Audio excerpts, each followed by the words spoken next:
Азыр 6-й микрофон процедуралык маселе. Танаписке чейин.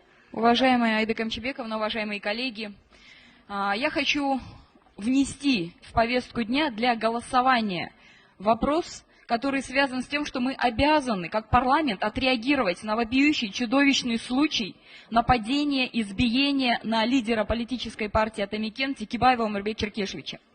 Я хочу сказать, что доблестные силовые структуры якобы нашли одного виновника, который украл телефон и пытается, видимо, преподнести, будто это был просто грабеж.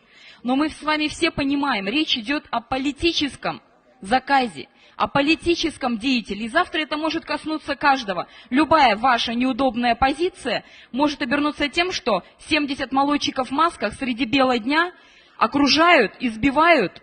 И если нет реакции со стороны парламента, со стороны силовиков, значит мы признаем, что превращаемся в бандитское государство. Я считаю, этому беспределу нужно положить конец.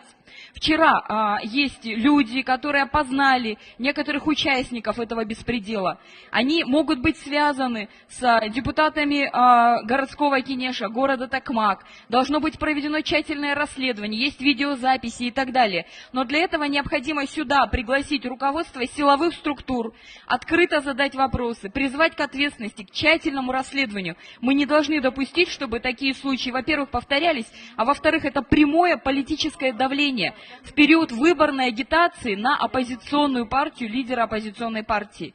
И я прошу этот вопрос обязательно включить в повестку, пригласить силовые структуры и сегодня заслушать позицию